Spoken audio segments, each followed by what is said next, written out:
Hi everyone, I'm Paul Worth. Thank you for purchasing this DVD.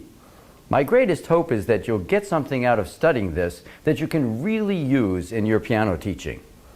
Some of the things I'll be sharing with you in this presentation are highly specific, precise, and I even think challenging. Others are more easily accessible, less exacting, and readily usable. But whatever you get out of this, I think we should all be encouraged that the pre-college level of piano teaching is the most important level that there is. For it's at this level that we lay the foundation for all that's to come in a pianist's life. Specializing in pre-college teaching has been my life for 26 years now, and it's been an incredibly wonderful blessing. Not only do we have up to 15 years to work with a student, but we also get to know families, one of the great joys in life. So I'm grateful and very happy to be sharing this with you, my colleagues, today. This presentation on gravity-based technique is actually a favorite of mine because, as Rosina Levine once said, without technique, how can you express yourself? I think a technique is to a pianist what a race car is to a race car driver. No matter how talented that race car driver is, they're not going to be going around that track at the Indianapolis 500 very fast without a real race car. Street legal cars just don't go 220 miles an hour. So also, I believe it's our job as piano teachers to give our students a real race car, a real technique. Unfortunately, though, technique has been an area of piano pedagogy which has suffered a great deal of poor communication over the years between students and teachers. Words mean different things to different people. For example, what does it mean when we say to a student, "It should feel like your arm is floating"?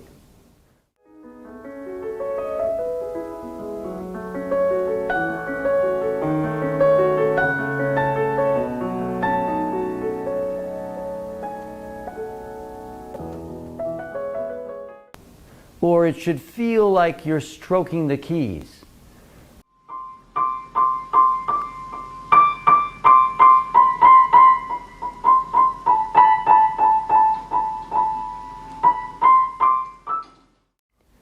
We say one thing and a student hears another.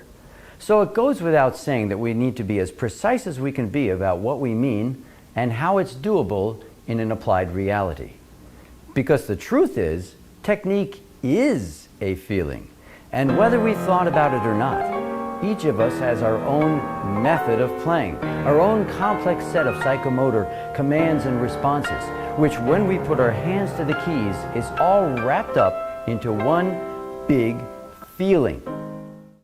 The problem arises, though, when that feeling is not sufficiently economical or facile enough to meet the rising demands of the advanced repertoire our students want to play. And non-functional tension begins to mount up, strangling our listening and therefore our overall command of the music.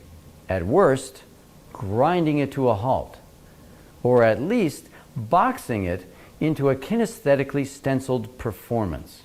A kinesthetically stenciled performance, one that comes out exactly the same every time it's performed, inflexible to any possible musical idea of the moment, which of course falls short of the ideal of using our instrument in the truest sense of the word. An instrument, a tool with which we make sound. I think what we all want is a way of playing where an artist doesn't just play the keys, too encumbered by doing that to actually hear what's coming out, but uses the keys, unencumbered by the technical difficulties. Wouldn't it be great if we could all hear our own playing as well as we hear a performer when we're in an audience sitting there doing nothing? And perhaps the answer does lie in those times when we've heard great artists on the stage playing and come out of those concerts saying things like, "Gee, they sure made that look easy," not thinking that perhaps it looks easy because for them somehow it is easy. It feels easy. But even if we get that far in our perception, then the really probing question comes, and what is it that makes it easy for them. So we observe, and we might see a curled up pinky, or a high wrist, or a low wrist, or whatever. Many great artists look differently from each other as they play. And we think, that's the trick. I'm thinking of all those conservatory students in the 70s who curled their pinkies up like Horowitz used to do, thinking, that's it, not realizing that he played that well despite curling his pinkies like that. No, what we need is a bottom line, the real facilitating mechanism underneath it all, what I call a primary technique. Yes, all those great artists do look differently from each other as they play, but so do all we human beings look differently from each other as we walk. Yet the bottom line, the primary walking technique, if you will, is that gravity is pulling us all toward the center of the earth, and we're using our legs to get away. So what I want to share with you today is a bottom line for piano playing, something common to all great playing, which, if understood and applied, can be like the little acorn from which the mighty oak grows. It's a starting place. I call it primary technique. And just like walking, it has everything to do with gravity, which is why we call the whole concept gravity-based technique. And when we're done, I hope that at least we'll all understand with clarity how it works, know it in our minds, and at best be able to use it in our teaching, applying it with our students and ourselves.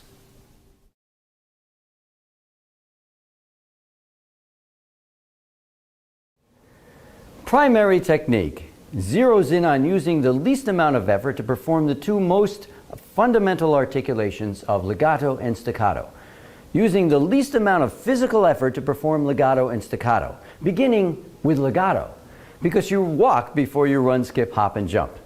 In fact, it's so basic that the difference between doing primary technique and what we call secondary technique, or actually playing an advanced piece, is a lot like the difference between a baby walking, primary technique, and a ballerina performing Swan Lake, secondary technique. A good way to understand the importance of primary technique is by considering a continuum of tension. Primary technique would be on the far left of the continuum, and it's the least amount of muscle tension needed to manipulate the keys in legato and staccato. On the far right is a really tight pianist, paralyzed by way too much muscle tension. Most great playing, or secondary technique, operates around in this area, to the left of center on the continuum. And this is important because tension is inversely related to listening. Tension is inversely related to listening. The closer one can play to the left side of the continuum, the easier one can play those harder pieces with very little muscle use.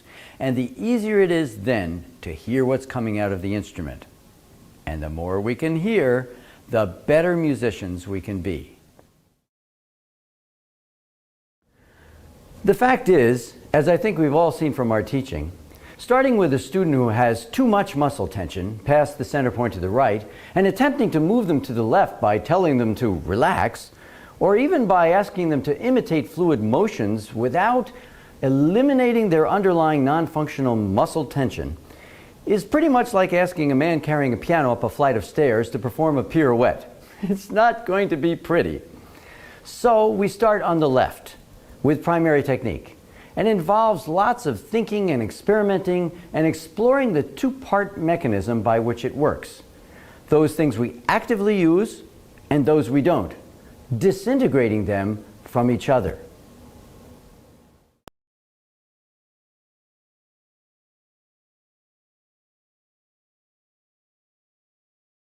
Primary technique, disintegration, the two-part mechanism.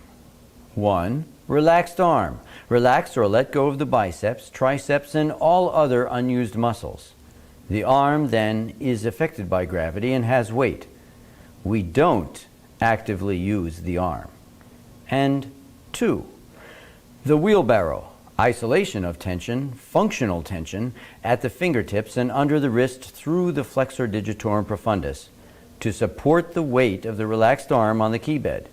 Second class or wheelbarrow leverage, which is a second class or wheelbarrow leverage, what we actively use. So it's a two-part mechanism, muscles we don't use and those which we do, actually disintegrating muscles which are normally integrated in piano performance as we get down to the simplest, purest use of gravity in playing legato and staccato. And we start with the muscles we don't use, in particular the arms, relaxing the shoulder, biceps, and triceps. In fact, it's what we get if we'd really obey our teacher's commands to relax. And by the way, the phrase letting go is much more specific than the command relax. And what we get then is an arm that's truly relaxed, that's heavy, because it's now affected by gravity and has weight. In fact, to speak about arm weight, as many do, without an arm like this is really a misnomer. Because the second we lift our arm with the bicep, whom I like to call Bubba bicep, or push down with Toby tricep back here, there goes the natural weight of the arm, and with it the use of gravity in playing. It's important to note then that nothing we're talking about here in primary technique works at all unless the biceps and triceps are completely relaxed, allowing gravity to affect the arm. But there's one major problem with it at this stage though. You can't do anything with an arm like this. You have to use something. And if there's a secret to this concept, it's this. It's what we do use. There's a muscle attached to our elbows underneath the forearm that's about 5 inches long. Halfway down the forearm, it attaches to 5 rope-like tendons which travel all the way down to each fingertip. It's called the flexor digitorum profundus. But you might just as well call it Geppetto, and the fingers which it operates, Pinocchio, because that's what it's like, a puppeteer operating our fingers.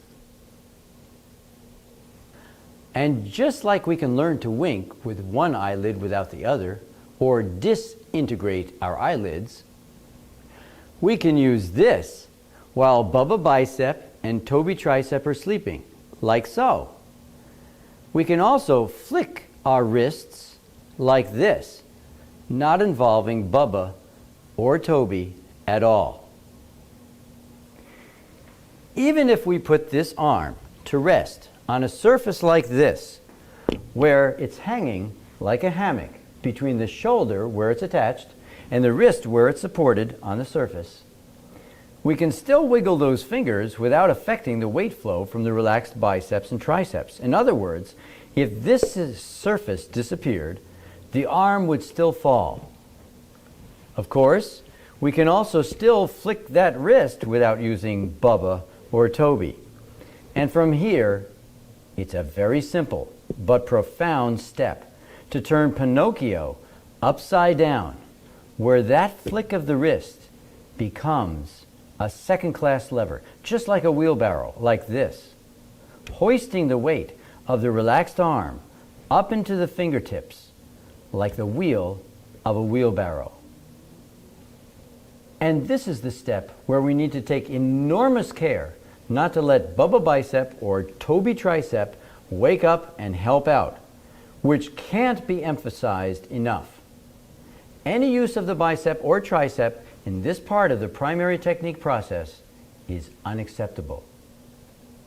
Bubba bicep especially needs monitoring, feeling the base of the muscle and backing up and starting all over again if he begins to engage while Pinocchio attempts to stand up.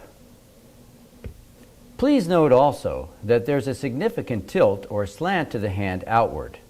Actually, this angle of support has 2 advantages. You can't bend your fingers like this, which means, of course, they're stronger, and your pinky muscle works better in this outward direction. For example, if you operate your pinky in this direction, this muscle gets very little use. But if you operate your pinky Outward, it's in full use. Embracing our crookedness like this, then, is not only stronger, it's much more comfortable for the upper arm and makes it easier to let go of it.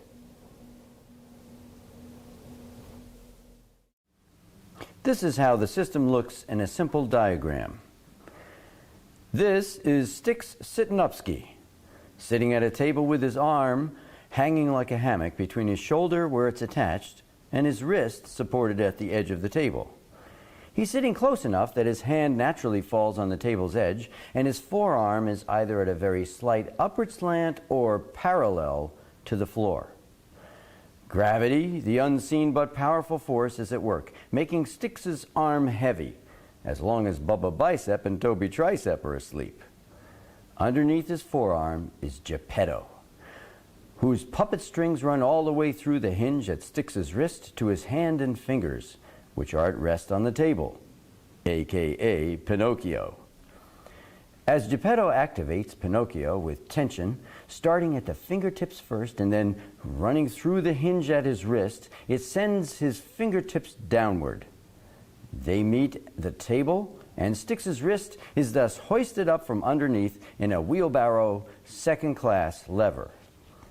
The end result is that Stix's arm is now hanging between his firm fingertips and his shoulder, and Pinocchio is now carrying a pretty big backpack.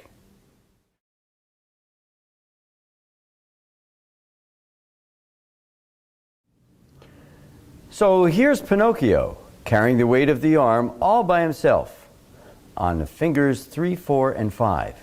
And when he's standing up like that, he can even exchange the weight he's carrying from fingertip to fingertip like this. By the way, it takes real firmness at the fingertip, disintegrated, of course, from the bicep and tricep, to support the weight of this arm. The firmer the fingertips, the better, and the more relaxed the biceps and triceps, the better. Once this is accomplished, the next step would be to compare this surface, which is just like a tabletop, to a keyboard, which is also like a table, but with keys in the way. At the bottom of the keys, at the key bed, it's flat and solid and supports weight just like a table. So just as Pinocchio could stand on a table and support the weight of Bubba and Toby and all the other relaxed arm muscles, he could do the same thing here, only where he's standing, the keys would have to be down. They're in the way. So here he stands on fingers 3, 4, and 5 in the bottom of the keys. Well, what if we exchange all the weight to the second finger just like we would on a table? It makes a sound. We weren't thinking of pushing a key down though, were we? No, it went down as we exchanged the weight to the second finger. Well, to the third finger. Again, it makes a sound without pushing. It's kind of like walking in the snow. You don't think, there's some snow, I gotta push down that snow there. Oh, there's some there, forgot that, push that down too. No, those people are weird, stay away from them. As we walk, with gravity pulling us toward the earth, the snow is pushed down, but that's not what we're thinking. In the same way, if and only if we keep Bubba and Toby completely asleep, gravity makes our arm heavy. So here we are standing in the snow, walking from firm fingertip to firm fingertip, which makes piano playing pretty much upside down from what most people think. The object is not to push down keys, but to get away from them. And it's perfect legato, the basis for scale playing.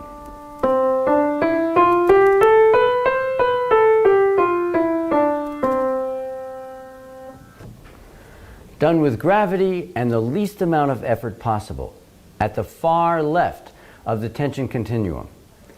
And once we can do this well, the next step would be to exercise, strengthen, and explore this mechanism. Because just as there's no one leg position supporting our body as we walk throughout the day, there's no one hand position which would support our arms throughout a piece. The varieties of angles and heights and depths in playing this Chopin etude, for example, is a case in point of the need for flexibility.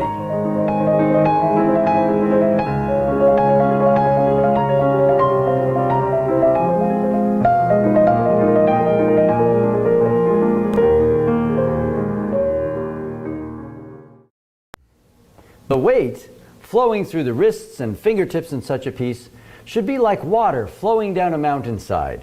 It's supple, flexible, and fills in all the cracks and crevices. To begin developing this kind of flexibility in primary technique, in preparation for such advanced pieces like this, we use the first exercise in Hanon, adapted for this use. This is the Hanon exercise number 1.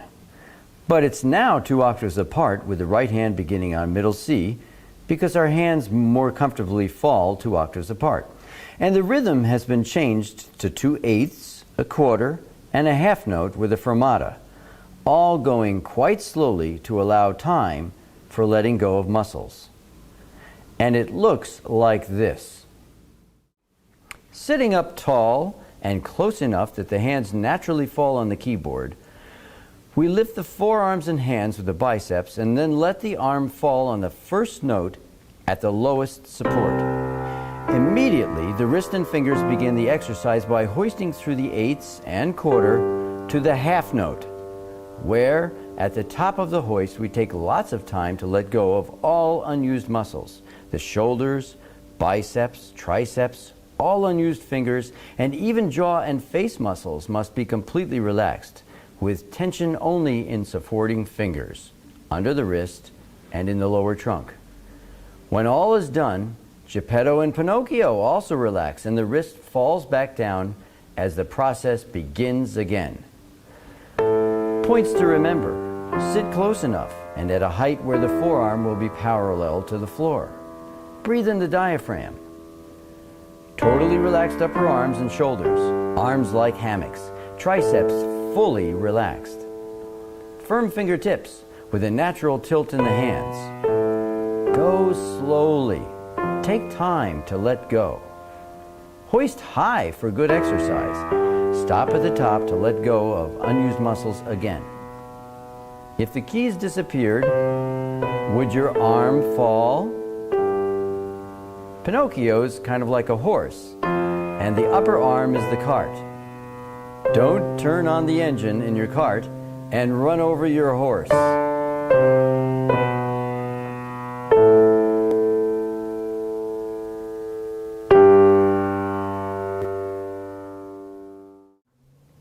Of course, it must be remembered this is exercise. No one walks like they do deep knee bends, nor does anyone play without using their biceps and sometimes triceps. This is primary technique, a starting place. But learning how it's possible to eliminate the use of biceps and triceps in legato and staccato and cultivating the flexibility in this mechanism like this is the single most technically freeing skill any pianist can learn.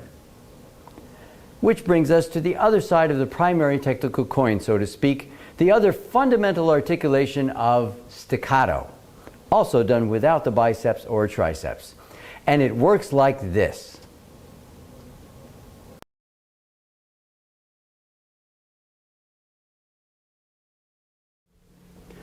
Well, by now, we've been doing lots of Hanon and gotten very good at disintegrating the active firmness at our fingertips from the inactive upper arms and shoulders, falling on our thumbs and pinkies, and hoisting through the other fingers, falling on 1 and 5, and hoisting over 2, 3, and 4, which is pretty much like doing deep knee bends, with the wrists being like your knees.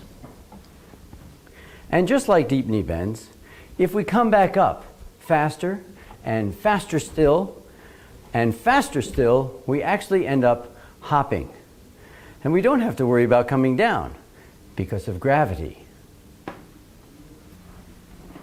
In the same way, if we hoist away faster and faster still, we can actually do the same thing with Pinocchio, flipping our arms into the air with our wrist and fingertips.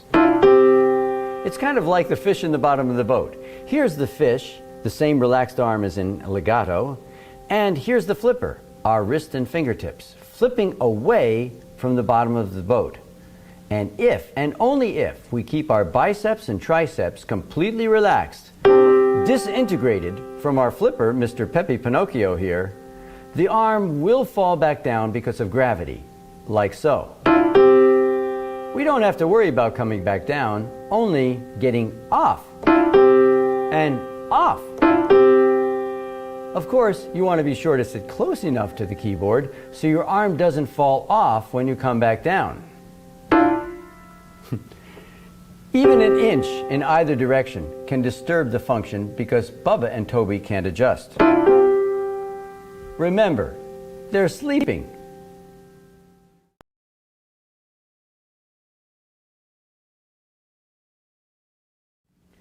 Points to remember.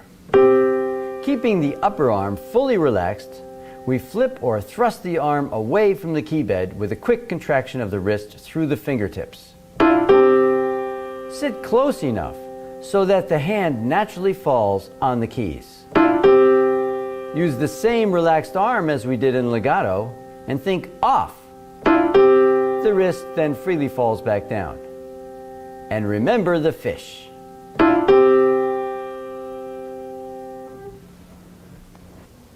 Well, the results of this are really far-reaching in terms of chord and octave technique, because just as you can hop more than once on your legs, you can also do this twice, 4 times, and as many times as you like.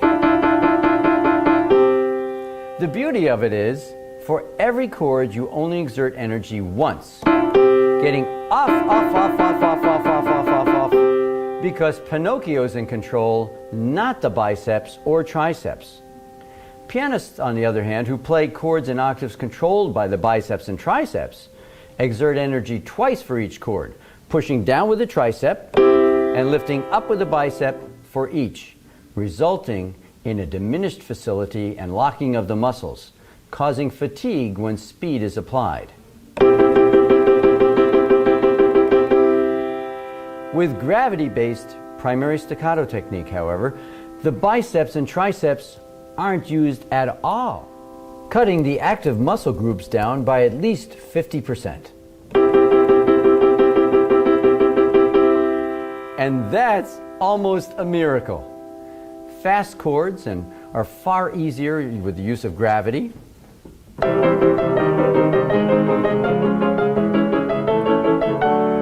And repertoire, from the more elementary Lynn Freeman Olson's Sunbird piece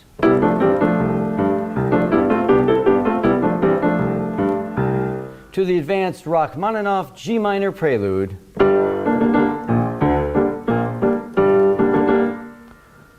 all chords and octaves are so much easier to play. Now, you probably noticed a number of places where I used my biceps to either get on or off the keys.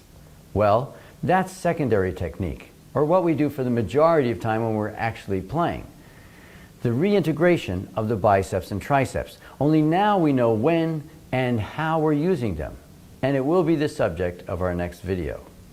In it, we'll be exploring, among other things, 5 common variations in reintegrating the biceps and triceps, or secondary technique, which can be used to get students started reincorporating those muscles intelligently. They are the karate chop, fall catch and lighten up, bounce off, bouncy walk, and relax to crescendo. Here's a short demonstration of each. For the karate chop, we lift the forearm in hand with the bicep over the keys and let it fall in such a way as to do a single hop, like this. And again. It's useful for single chords that don't need to be held with the fingers.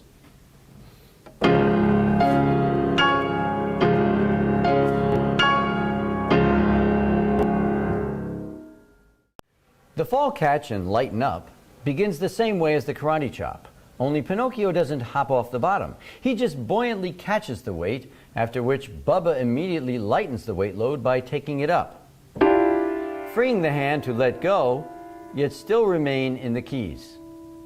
It's useful for chords especially that are held with the fingers.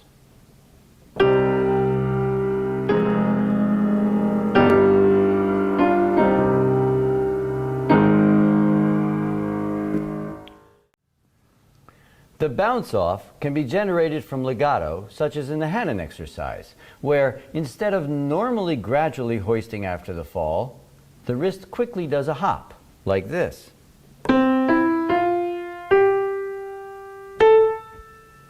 It's useful to get off the keys after a legato slur,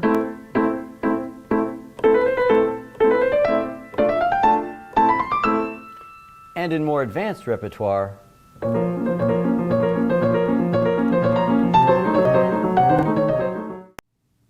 the bouncy walk is the same as the bounce off, except we don't actually bounce completely off, but just back up to a higher support again.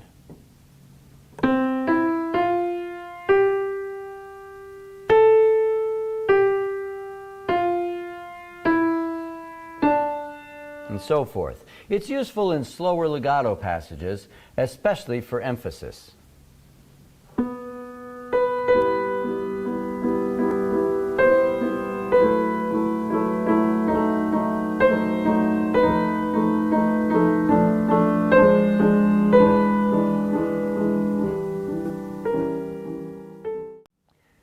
The relaxed to crescendo is used in almost any passage with crescendo, by letting go of bubba to create more weight flow, a term we use frequently.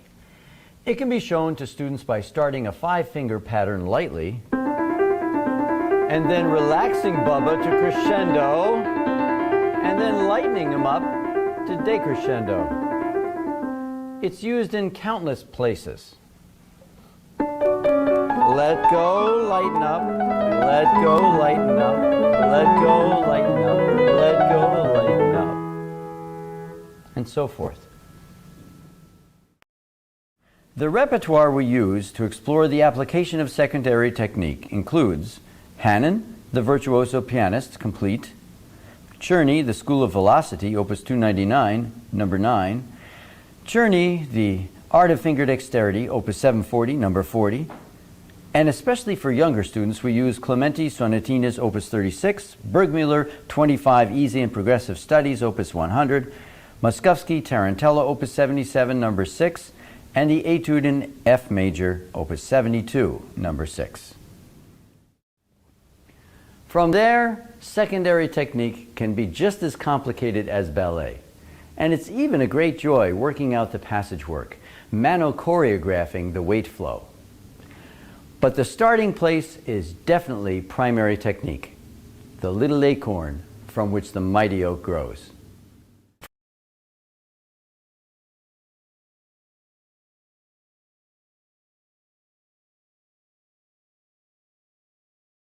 Now, teaching primary technique to kids involves knowing the results you want them to experience, which we've just seen, and knowing how to help them accomplish it. Since the skills we've just described are sequentially taught and involve lots of hands-on applied work, it's a good idea to introduce the notion of bodily awareness as early as 5 years old. And over the next few years, this can be done with simple activities which get students thinking about their bodies and how they can control them. Lifting eyebrows, wiggling ears, and winking are some ways to get students thinking in this direction. Let's watch as I work with 8-year-old Serena Liu exploring some of these introductory activities. Serena, can you lift your eyebrows like this? Can you do that? Let's see. Yes, you can do that. That's really good. Well, how about wiggling your ears? Watch this. Can you do this? You try it. Can you do that?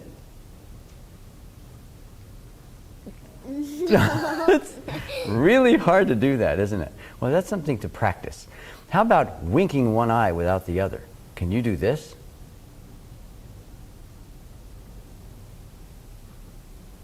Yeah. Like that? Yeah, let me see. Wow, you are good at that. Bet you practiced that, didn't you? Yeah, it's really good.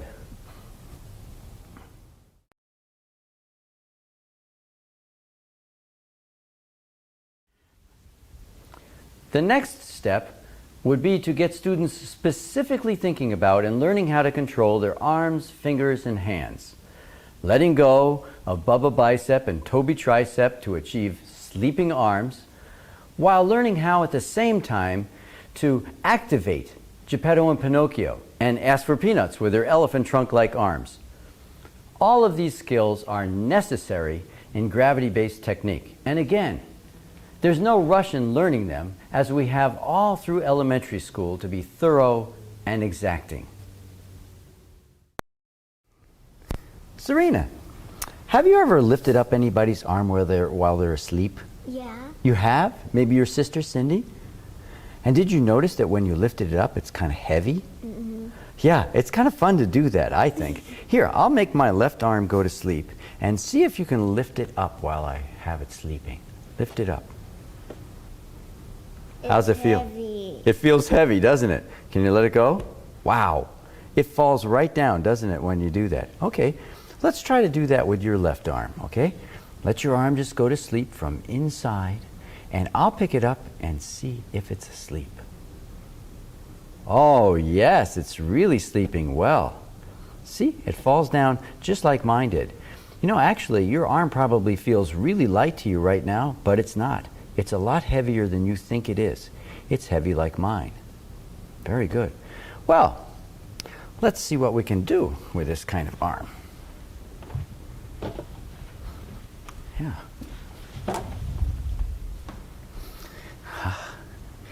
Okay, let's see if we can keep your arm sleeping while we're standing up, all right? I'm going to ask that you let your arm go to sleep again. And this isn't the kind of sleeping arm that you do or kind of relaxing that you do in gym. In gym, you kind of shake stuff out like this. People say relax and you do this. No, this is from the bone out where you can't move it. It's so asleep. It can't move at all. So I'm going to pick up your left arm, but I don't want you to help me. I want it to be just like it was when we were just at the table, okay? I'm going to try and pick this up, and don't help me at all. Okay, now I'm going to let it drop and see if it's really asleep. Whoops, it's kind of hanging up there still a little bit. Okay, I'm going to let it down. Let me see. Let me try it. I'll let my left arm go asleep, and can you pick up my left arm at the wrist and see if it's really asleep? Yeah, how's it feel? It's heavy. Yeah? Weighs a lot, huh? Yeah. Can you let it go? Can you let it drop? Just like that, right? Yeah. Okay, let's have you try that again. Let your arm go from the bone out. And here we go. I'll try and pick it up. See if it stays asleep. Oh, that's really good, Serena. Your weight is just flowing right into my fingertips like that. Very good. Now, everything we do from here is going to depend upon your arm staying exactly like this, sleeping. Everything we do will depend upon you keeping your arm completely asleep in the technique part of our lessons. Okay? Now, I want to introduce you to some of the muscles that make this possible. Well, the first one I want to talk about is found in the front of your upper arm right there, underneath the skin, and I like to call him Bubba Bicep. Can you say Bubba Bicep? Bubba bicep. Yeah, Bubba Bicep. There's a lot of alliteration there. And it's Bubba Bicep's job to lift your arm and hand, actually your forearm and hand up. Can you wake up Bubba right now and lift your forearm and hand up off of me? That's good. And I even saw Bubba go to work. Yeah. Can you put Bubba back to sleep? Oh, that's really good. Yes, and it's really important to put Bubba to sleep like that. Now, let's see. Could you just begin to lift up your hand and forearm off of me using Bubba in the littlest bit? Oh, I felt that right away, and I even saw it. Yeah. Can you let go of your arm again? Let go of Bubba. Wonderful. Even using Bubba in the slightest is something we want to avoid when we're trying to use gravity to play. Because as long as Bubba's asleep, gravity makes your arm quite nice and heavy. All right, the other muscle I want you to meet in your upper arm is called Toby tricep. Can you say Toby tricep? Toby tricep. Yeah, Toby tricep. And Toby's in the back of your arm, back there. And it's Toby's job to push your forearm and your hand down toward the floor. Okay? So let's see. Could you wake up Toby and push down on me toward the floor? Oh, golly, you've got a lot of power in Toby tricep. Could you stop pushing? Oh, thank you very much. Okay. Well, Let's see if you can just begin to use Toby in the very slightest. And let's see if I feel it. Oh, I felt that. Yes, I did. Huh? You probably didn't think I'd feel that. Well, even the very slightest use of Toby, as well as Bubba, makes a difference in the weight flow. And of course, we want to keep them completely asleep. So now I'm going to show you how it's possible to play with a relaxed arm. And I'm so excited to show you this. Want to stand over here, please? All my teachers told me to relax when I play. And so I'm going to show you how it actually works. What do you want to hear? Bach, Beethoven, or Big Moeller? Bergmuller. Okay, Bergmuller it is. This is so exciting. You know, all my teachers told me to relax when I play. Bubba and bicep and Toby tricep completely zonked out. So this is very exciting to show you how this works. I'm going to put my arm on the keyboard, just like this, and I'm ready to go. The Big Moeller Ballade, how about that? Yeah. Okay, here we go. I'm sure it'll work. Wait a minute. One more try, okay? Here we go. Well, I guess there's something wrong, isn't there? Yeah. And that's because you do have to use something to play the piano. And if there's a secret to all this, it's this. There's a muscle in your forearm. It's about this long. And it's attached to your forearm here at the elbow. And at the other end, it attaches to 5 rope-like tendons which go all the way through to your fingertips. In fact, it's how your fingertips move. This muscle, which I like to call Geppetto, is like a puppeteer. It actually pulls the strings which operate your fingers, or Pinocchio, out here. Watch. Isn't that weird? Come on over this way. It's the other part of our mechanism, the part that's busy. And you can do it too without even using Bubba bicep here or Toby tricep, like we said we wouldn't. Well, it's kind of like winking one eye without the other. Remember when we did that, like that? Yeah. Yeah, right. When you were born blinking, weren't you? Mm-hmm. You weren't born winking. Right. Yeah. Okay. Well, all I need you to do then is to activate Geppetto and Pinocchio all by themselves while Bubba and Toby are asleep. Can you wiggle your fingers? That's wonderful. I feel the weight flow coming all the time, but yet you still wiggle your fingers like that. Kind of like winking one eye without the other, using Geppetto and Pinocchio while Bub and Toby are sleeping. Very good. Well, I think we're ready for our next step. What's that? Asking for peanuts. Asking for peanuts? That's right, asking for peanuts. And it's just as easy as what we just did, wiggling your fingers. Only this time we're going to use your whole hand as a unit. And it's going to be starting with the strangest thing we'll ever do together, I think. And that is, I'm going to ask you to lean over like this until your arms are dangling in the air, just like 2 elephant trunks on an elephant. Can you try that? Lean over like this until your arms are dangling. That's right. And keeping Bubba and Toby asleep like that. Well, at the end of your forearm, there's a hinge between your forearm and your hand. And all I want you to do is use that hinge and flick your wrist towards yourself. Yep, that's right. Geppetto and Pinocchio working there while Bubba and Toby are completely asleep. That's good. Hey, you know what? You make a really good elephant. Thanks a lot.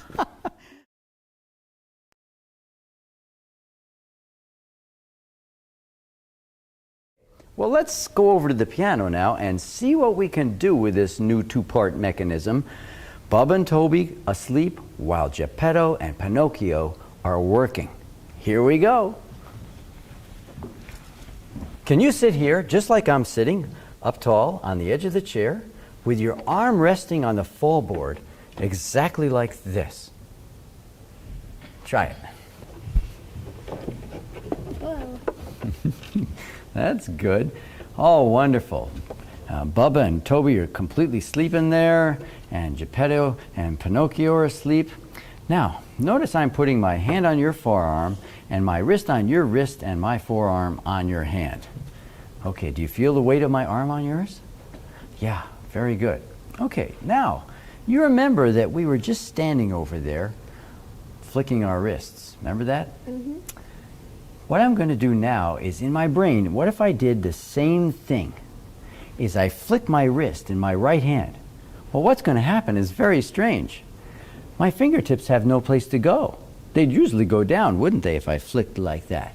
But since they have no place to go, what's going to happen is it's going to pop my wrist up into the air, like this. Now that's different, isn't it? Yes. Now I'm not lifting my wrist, which would feel like this. See? There's no weight out there, is there? No. No, I'm hoisting it from underneath, kind of like Pinocchio's standing up all by himself. Do you feel the weight in your forearm when I do that? Yeah. Right. Okay, now it's your turn to try it. I'll put your fingers on the fall board like that, and I'm going to feel Bubba and Toby just to make sure they don't wake up during this, okay? Now, can you start by firming up your fingertips first all by themselves out there, and then underneath your wrist, and hoist up onto your fingers without Bubba and Toby, all by itself. Let's see. Oop! I felt Bubba and Toby kind of wake up there a little bit. Now we want to try and avoid that. Here, take a look at my hand here. I'm going to start by firming up my fingers, and you can actually see them get a little taut. See that? And then underneath the wrist, and there we are, standing right up, not using Bubba or Toby at all. It's kind of a strange feeling. It's kind of like a little animal out there all by itself, standing up. Okay, keeping Bubba and Toby asleep. Firm up your fingertips first. Go very slowly. Very slowly. Good, good, good. So far, yeah. Good, good. That's it. Yeah, firm fingertips. That's right. Good. So yeah, it's a very weird feeling, isn't it? To be firm out here, but completely asleep up here. Okay, let's let go of that second finger. Right, and now all the weight's on 3, 4, and 5. Now, what if you put all the weight in the second finger? Let's see if you can do that. Walk to the second finger. Pinocchio's taking a walk, you know. All right, let's go to the third finger and see that. Very good. And how about the fourth finger? That's wonderful. All the while, Bubba and Toby are asleep. Okay, I think we're ready for the next step. So, you want to come out this way, and I'll move the bench. Very good. Okay, come on back in, Serena. Very good. Okay, now we've got you where we want you to sit. Just like this, on the edge of your chair, facing the piano, and close enough so that your hand can easily lie face down on the fall board. That's good. And look how naturally your hand tilts outward like this, just the way God made you. See that? Crooked. No, just kidding. Actually, your fingers are going to be a lot stronger like this because you can't bend them sideways like this. They won't bend that way. And your pinky muscle, this muscle here, try to move your pinky like that. Just like that. See, when you do that, you're not using that muscle very much. Yeah. However, if you move it like this, go ahead, move it like that. Good. Oh boy, I really feel that muscle moving now. Yes. So you'll be making much better use out of that muscle going off the side of your fingers, just like this. So let's see what we're going to do. Here's Serena sitting at the piano. Your arm hanging on the fall board, just like this. Aha. And of course, that beautiful ponytail hanging down behind you. We can't forget about that, can we? And a nice smile. Let me see. Yeah. There you are. It looks just like you, doesn't it? Yeah, I think so. Well, here's Bubba Bicep and Toby Tricep completely asleep, right? And gravity's pulling down all the time, the unseen force, which once Bubba and Toby are asleep, has an effect on your arm. So your arm is now hanging like a hammock between your shoulder and your wrist. Well, here's Geppetto under here, connecting through the hinge at the wrist to Pinocchio. And of course, that's the same mechanism which we use to flick our wrist, which sends your fingertips down. Right? When we're standing over there asking for peanuts. But now, what's going to happen when you flick your wrist is your fingertips are going to go down. They have no place to go. They'll run into that table. So what's going to happen? It's going to pop your wrist up. And the weight that was flowing from your wrist into the table is going to go straight up into your fingertips, just like a wheelbarrow, a second-class lever. And then you'll be hanging between your fingers and your shoulder. One big, happy, hanging hammock.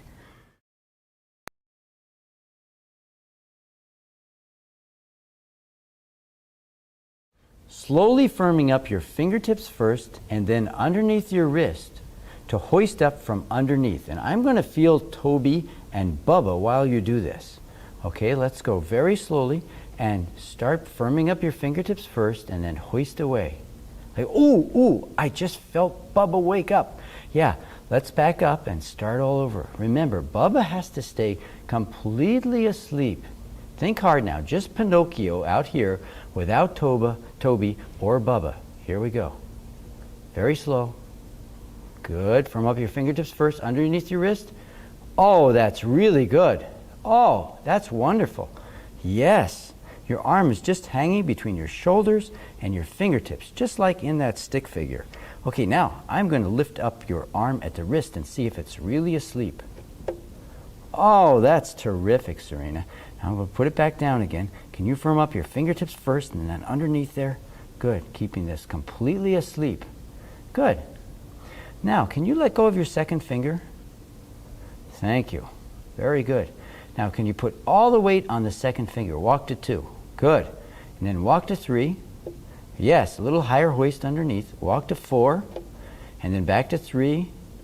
Good. And then 2. That's wonderful. You're walking on your fingertips. And if the fall board disappeared, your arm would just fall. Stop on your 4th finger. Good. I'm going to lift it off and see if you're still really hanging on that. Oh, that's wonderful, Serena. Firm up your fingertips again.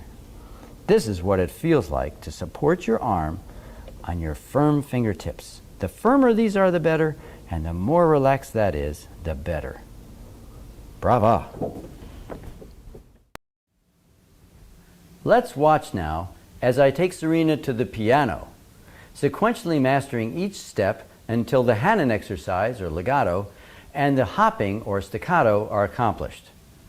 Of course, the rate at which the student accomplishes each of these steps will depend upon their own age and ability, as well as the teacher's discretion. And let's also remember that no one can play pieces on the piano without the biceps and sometimes triceps. This is primary technique, which teaches the 2 articulations of legato and staccato with the least amount of effort as a starting place, providing for an extremely facile secondary technique once the biceps and triceps are consciously and intelligently reintegrated.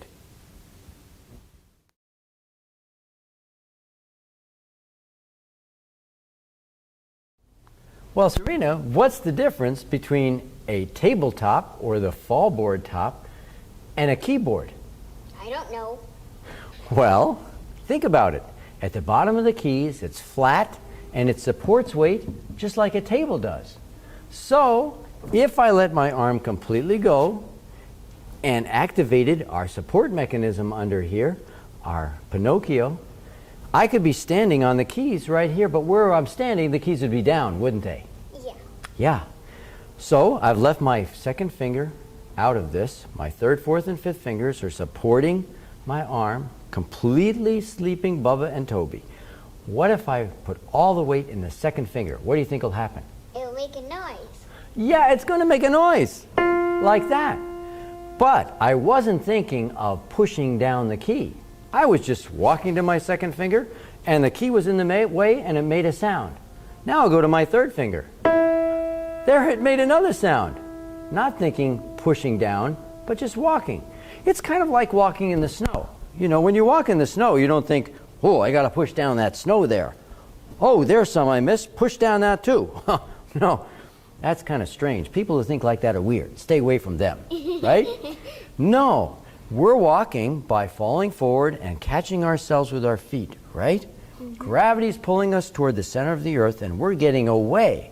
Well, in the same way, if and only if you let your arm completely go to sleep, Bubba and Toby completely sleeping, you can stand right here. Look at this white snow on the white keys. You can stand right here on the key bed and walk to your second finger, and then your third finger like this, and your fourth finger, and it's just like walking in the snow, which makes, of course, keyboard playing upside down from what most people think.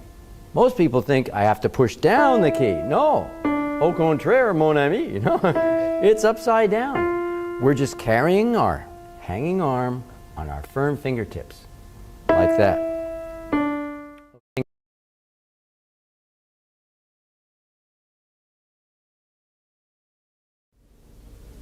Okay, Serena, well, here we have you sitting at the keyboard again, the right distance and the right height. I want you to let your arms go, okay? And I'm going to pick up your right arm and I'm going to put it on the keyboard, all right? I need you to scoot over to the left a little bit so we're toward middle C. That's good.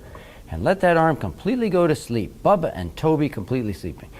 Don't help me at all. I'm going to put your third finger on D, your fourth finger on E, and your fifth finger on F. Now, could you firm up your fingertips without helping with Bubba and Toby? There you go. Firm fingertips. Pinocchio's really firm out there. And now you're hanging between your fingertips, firm, and your shoulder. All right. If the key bed disappeared, your arm would just fall. Really good. Okay, good. Now I'm going to feel Toby.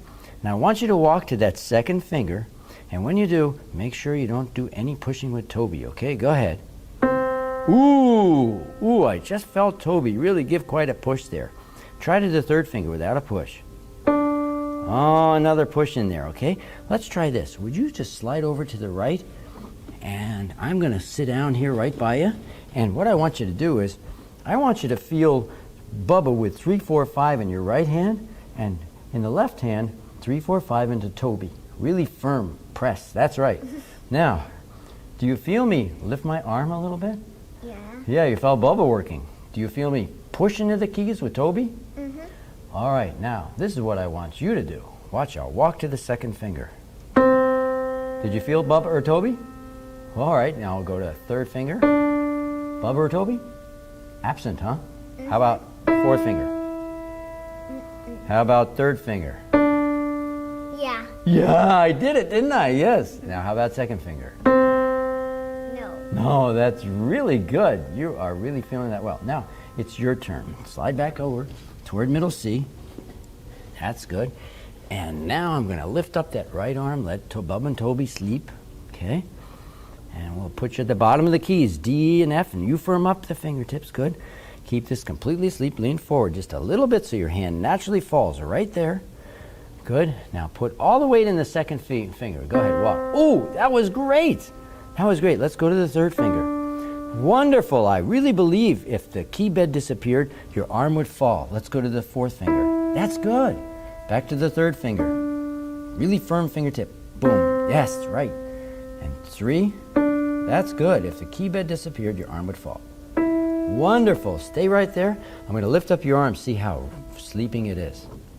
Oh, that's terrific, Serena. Really wonderful. Well, this is really coming along well, Serena. So what I need you to do now is to go home and practice this about 10 minutes a day, being careful not to let Bubba bicep or Toby tricep help at all. All right?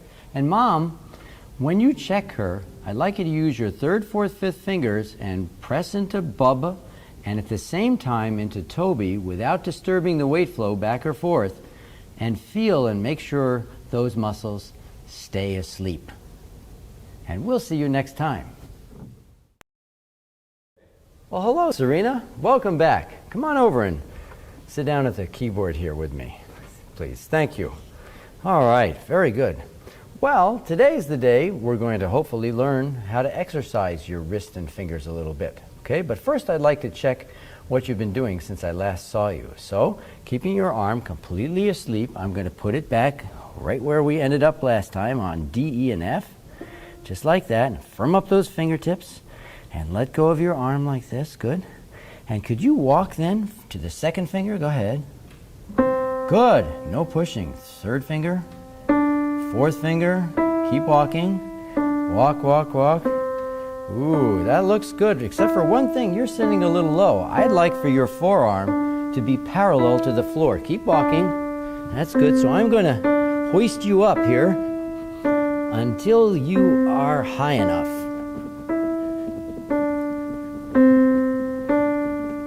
Okay, that's very good. Oh, way better, yes. Either parallel to the floor or a slight upward slant is fine. That's good, no pushing at all. Firm fingertips here, but no pushing. That's it. All right, let's stop a second. So now it's going to be time to learn how to exercise. Let's have your hand and put it flat here. You see, not always will we be supporting with our weight right this way in the wrist. We're going to need to learn flexibility, so you can be over here, or up here, or down there, or all kind of different places, supporting the weight of your arm through your wrist into your firm fingertips. Kind of like your knees, you know? Your knees have flexibility, and you're not always in one leg position, are you? No, that'd be foolish, wouldn't it? Yeah. So, yeah, we're going to be looking for this flexibility. And to do that, we're going to use an exercise by Hannon.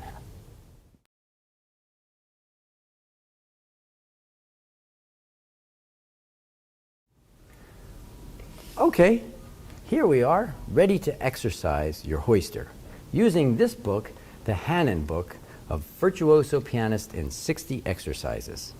We're going to use just the first exercise, and boy, you see lots of 16th notes there, don't you? Yeah. But we're not going to play 16th notes right now. We're just going to be interested in the pattern, which happens to be, don't skip a finger, but skip a note like this. Starting on C, you go stepwise, skipping, and then walking, stepping, okay? Like that. Okay, get your arm completely asleep, Bubba and Toby, and I'm going to put your second, third, fourth fingers on E, F, G, and then A, and firm up your fingertips under there, completely letting go of Bubba and Toby. If the keyboard disappeared, your arm would just fall. That's good. Let me check that. I'm going to lift it off. Oh, that's terrific, Serena. Now we'll go back to that again. 2, 3, 4, 5 on E, F, G, and A. Firm up those fingertips, like talons on an eagle's foot. And now we're going to start this exercise just by walking to the thumb on C and support, like that. Good, and then second finger, third, fourth, right. That's right, one fingertip at a time, firm, let go of your unused fingers. I love that natural tilt in your hand. That's good, nice support. If the keys disappeared, yes, your arm would fall and stop on C. Oh, I love that natural tilt too. That's really working well. Okay, let's add something else now to the exercise, and that is a rhythm. Instead of doing all 16th notes, I would like you to do in 4/4, 2 eighth notes, a quarter note, and a half note. Hold it. And it's going to look and sound like this. 1 and 2 and 3 and 4. Hold it. 1 and 2 and 3 and 4. Like that. 1 and 2 and 3 and 4 and like that. Okay? And we could just start by learning instant hang. Do you know what instant hang is? No. No? Well, it's when you use Bubba just to get your arm onto the keyboard like that, and you just lift with Bubba and then let your arm fall and start the exercise like this. Catch your arm on your hoister, and it's instant hang like that. And 1. So let's try that. Just lift your arm and plop right on C. Go ahead. And 1, and 2, and 3, and 4, and walk. That's right. Wonderful. I don't feel Toby working at all. And 1, and 2, and 3. If the keys disappeared, your arm would fall. Yes. Go ahead. Natural tilt in your hand, looking really good. Oh, that's wonderful. 4, and 1. Going slowly like this. Sitting up tall, playing with Paul. 4, and breathe in your tummy. Don't feel crummy. And 4, let go of your arm. Laughing isn't good for letting go, is it? And we can stop right there. That's really good, Serena.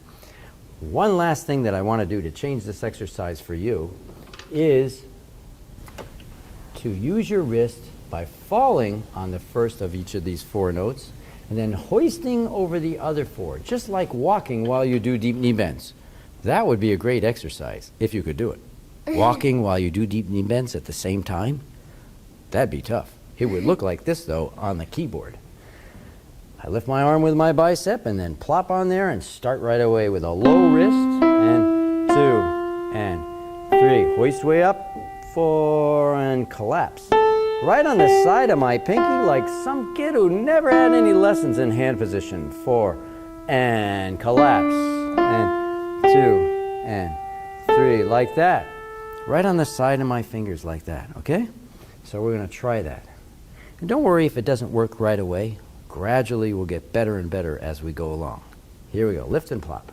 And 2, great. And 4, and collapse. And nice high hoist. Let go of those unused fingers. Good, Serena. Collapse. Yeah, you were right to hold that a long time. Stop there and let go of your muscles. Sit up tall. Breathe in your tummy. Let go and collapse. If the keys disappeared, would your arm fall and collapse? That's right, sitting up nice and tall. This looks really good. Let's fall on C, and that's it. Wonderful. The only addition I would make to that is to do both hands at the same time. For that, since your arms naturally fall 2 octaves apart like this, we'll start with the left hand way down there and the right hand on middle C. So it'll look like this. And with your hands tilting away from each other, collapse. Like that. And 4, and collapse. Completely asleep, Bub and Toby, okay? Are we ready to go? It's lift and plop, 2 octaves apart. And don't worry if you miss notes, it's not about how beautiful it is yet. Great. I'm feeling Toby, let go, and collapse. And 3, that's right. Firm that fingertip just like the talon on an eagle's foot. And collapse. The firmer the fingertips, the better. And the more relaxed Bubba and Toby are, the better. Collapse. That's wonderful. Stay there once. I'm going to lift your left hand off and see how relaxed that arm is. Oh, that's really good. Now, firm up that 4th fingertip again. That's right. Arr, just like a pirate. Arr. And then collapse. If the keys disappeared, your arms would just fall right down to China. And collapse. And way up high, and we're going to fall on F and stop. Collapse. That's wonderful. And when you go home to practice this exercise, you can do that all the way up and down, just like the exercise has, okay? One other thing that I'd like you to do also is to start applying this to your scale practicing. And that is, I'd like you to learn the C major scale, which is found in the back of your Hanon book. And I'd like you to do that starting with 1 note, and then 2 notes, and then 3 notes, etc., and so forth, like that, okay? For example, you can lift with Bubba and fall on your first note like that and catch it underneath, like that. And then once you can do 1 note, you can do 2 notes, like this. Look what happened to my thumb. Boy, it got out of there fast. It's on the way to F, isn't it? So lift, let your arm fall, and do 2 notes at once. And then, after you're good at that, 3 notes with your thumb all ready for F. So your thumb is mostly underneath as you're practicing your way up like that. Okay, let's try it. Lift your right arm and let it plop right there on the first note. Here we go. Good. Using that firm thumb muscle under there and letting go of Bubba and Toby all by itself, supporting your arm. Okay, let's do 2 notes. That's wonderful. Look at how your thumb is like a heat-seeking missile going to that next note. Okay, here we go. Yep, sit a little closer so that all your upper arm muscles can let go. Okay, down to your lap again. And 4 notes. Good. That's right. Let's do that one again.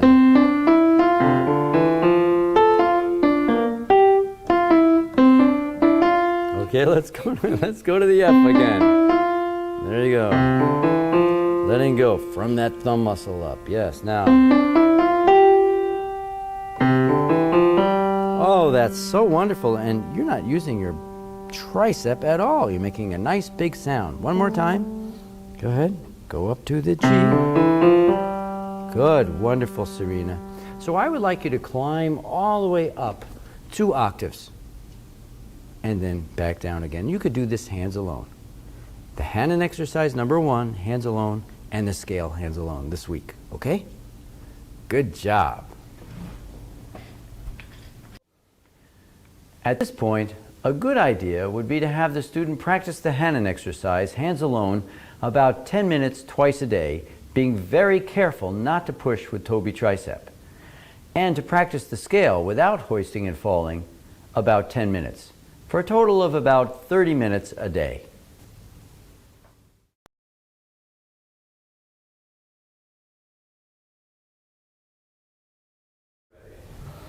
Well, hi, Serena. Welcome back. Come on in. How are you doing? Good. Oh, that's good. Well, you've been spending some time working on that Hanon exercise, as I showed you to do, and the C major scale, both with the right hand alone, right? Mm-hmm. Okay, could you show me Hanon first and then the scale? Let's take a look.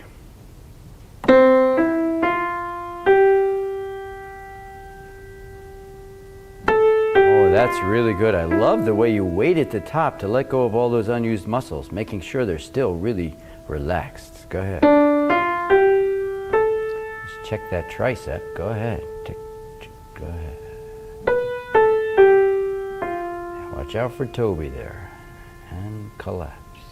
Oh, very good. Nice smooth hoist all the way up like that and then collapse. Yes, if the keys disappeared, your arm would just fall. It's looking good. And collapse.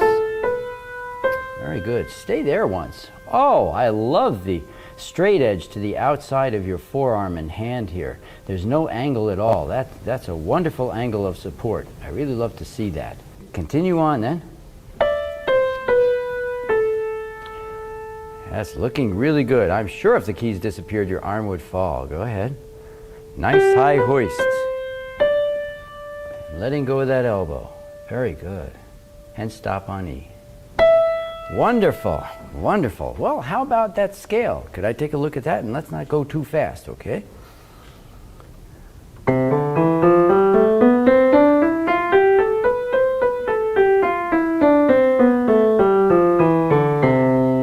That is so cool. It looks like it feels just the same in your upper arm when you do that as it felt when you were doing the Hanon exercise, doesn't it? Mm-hmm. Let's see one more time and I'll feel Toby and Bubba. Go ahead.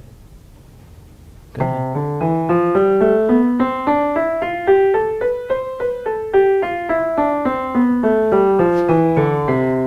That's really wonderful. If those keys disappeared, I'm sure your arm would just fall right down. So it feels the same whether you're hoisting and falling or just walking normally. It's a good thing we don't hoist and fall when we're doing scales like that. You know, you have to reach down for your thumb, didn't you? Like any other fingertip. That's right, like that. Mm-hmm. Okay, well, I think it's time to scoot over there because I want to tell you something new. You know, you were doing so well with sleeping Bubba and Toby and busy Geppetto and Pinocchio as you do this side of the technical coin, which is legato. It's walking. You're doing so well with that it's time now for you to be doing the other side of the technical coin as well, which would be hopping or staccato. And we do that with the same 2-part mechanism that we did the first part with, the legato. Only now we're going to use it in a new and different way. So we've been falling on 1 and 5 and using 2, 3, and 4 to hoist all the way up like this. Keeping Bubba and Toby asleep, falling on 1 and 5, and then hoisting through 2, 3, and 4. Okay, it's kind of like doing deep knee bends, isn't it? Have you ever done deep knee bends? Yeah. Oh, they're a lot of work, aren't they? Yes, where you go down like this, and then you get all the way back up like that. All the way down and all the way up. Good for you, yeah. Well, what if I did that faster and faster still? I'd end up Hopping. hopping, right. And I don't have to worry about coming back down because of? Gravity. That's right, because of gravity. So we could do the same thing at the keyboard. If, and only if, you keep Bubba and Toby completely asleep, you can start from down here on C and G on 1 and 5, and using 2, 3, and 4, you can hoist away like that. And what if I fell down again and hoisted a little bit faster, like that, and faster still? What do I actually end up doing? Hopping away from the bottom, yes.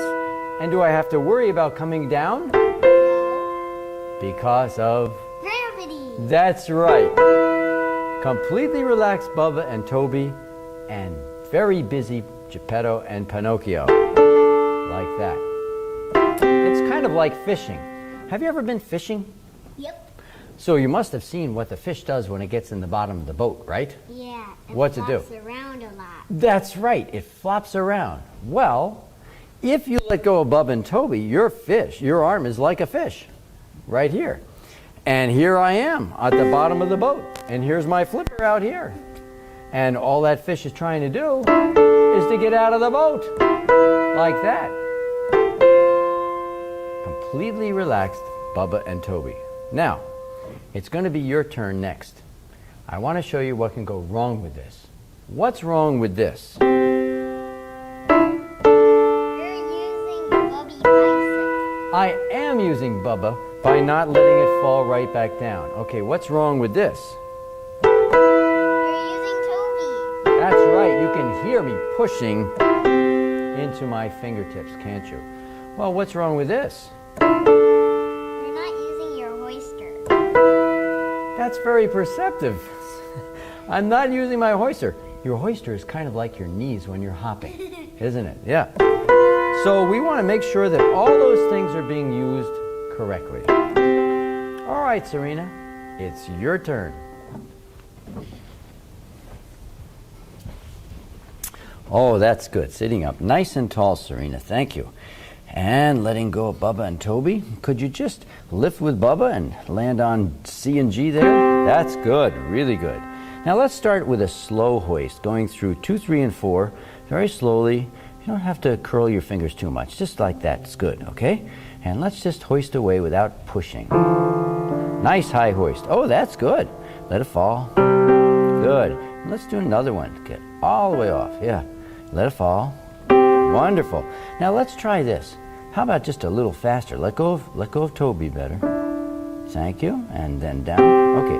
Now this time, kind of trick yourself into thinking you're not going to do anything, but with your flipper out there, actually flip yourself off of the keyboard. Oh boy, did I ever feel Toby activate there.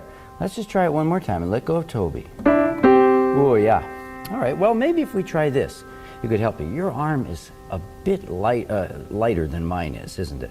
So let's just use the second and third finger on D and E and hop off of 2 and 3 rather than all 3 fingers, and that might be easier for you, okay? Let's try again. Just off, let's go slow. Off of 2 and 3, and then let it down. Good, I'm watching that tricep. Okay, one more time. Very good, no pushing. Okay, let it down. Good, now trick yourself into thinking you're not doing anything. Is it off? Just flip yourself off of there. Not bad, that was better. Yeah, again. Really good, letting go. Again, that was a good one. Think off. Don't worry about coming down, think off. Nice, and off. Oh yeah, getting real high with your wrist when you get off. That's good. Well, what I need you to do is to go home and try this out a bunch of times. Play with your new toy. And Mom, as she does it, if you could check her bicep and tricep again and make sure that she's not pushing or lifting as she does this new activity of hopping. Thank you.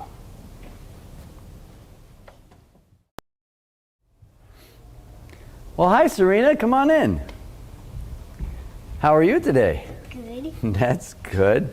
So you've been hopping with your hopper, huh? Mm-hmm. Okay, well, let me see how that looks. Sit up nice and tall and close enough, and let's see. Looking good. Thinking off. Think off. That's really good. Okay, it's looking so good, I want to show you how to hop more than once. Would you stand over there, please? You know, just like you can hop one time. Let me see you hop one time, please. That's good, yeah. Could you hop twice? That's really good. And the reason that's possible, of course, is that you don't have to worry about coming down. You just keep getting off and gravity brings you back down. Well, in the same way, we can do that on the keyboard with Pinocchio out here. So here I am hanging on 1 and 5 on C and G, and I have to do it in slow motion to show you how it works. I thrust off or flip my arm into the air like this, and then gravity brings me back down, and just before I hit the bottom, I do another hop like that, and then let it fall all the way back down. And in real time, it would look like this. Think off, off. Off, off. And it just falls right down. Now, what would be wrong with this? That's right, I didn't come down in between. We want to let it fall down in between. What's wrong with this? I was using Bubba.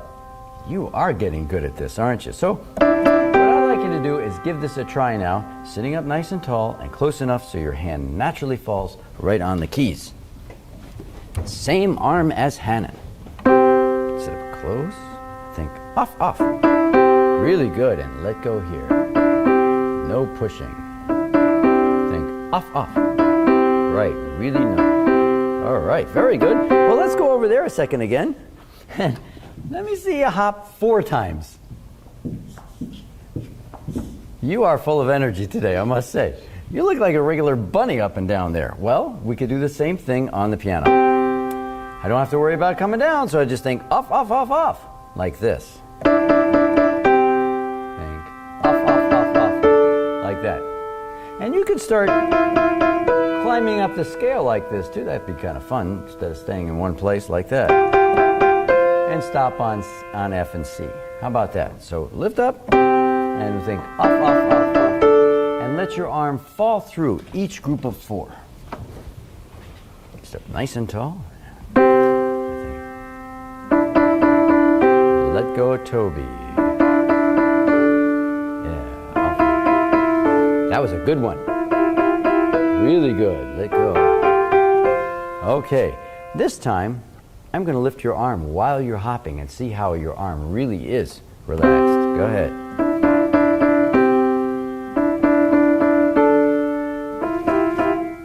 Not bad. That's really good. Toby wasn't pushing at all. Well, since you seem to be doing this so well, I have a piece I'd like you to play with it. Well, you know Bergmuller, you've done the arabesque, and now here is another piece in this book called the Ballade.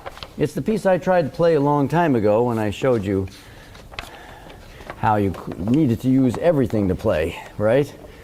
All right, here we go. It's the Ballade, and if you notice right at the beginning of the piece, we have chords, staccato 8th note chords, which are hopping. That's what it's about. So they look like this if you play. It's the same thing as this, only you do that. You just hop in a triad like that. So let's do this. Start hopping like this, and then move right to that chord with the fingering 1, 2, 5. Can you give that a try? Right, and lighten up a little bit because it's soft. Nice, and let go of your arm. Oh, that's really good. Let Bubba go a little bit more. And no Toby. That's good. Okay, that's good. Well, I'd like you to learn this piece using your new toy of hopping. And let that arm just fall right down in between each one of these. And I think you'll have a lot of fun playing with this hopper. At this point, the foundation has been laid for the transition to secondary or completed technique. And what a joy it is to see students playing and listening better, unencumbered by inefficient technique. For further content and news about the Gravi DVD Part 2, secondary technique, please visit the Central Minnesota Music School website at cmmusicschool.org. For now, I'm Paul Worth, thanking you for listening and wishing you happy practicing and easy playing.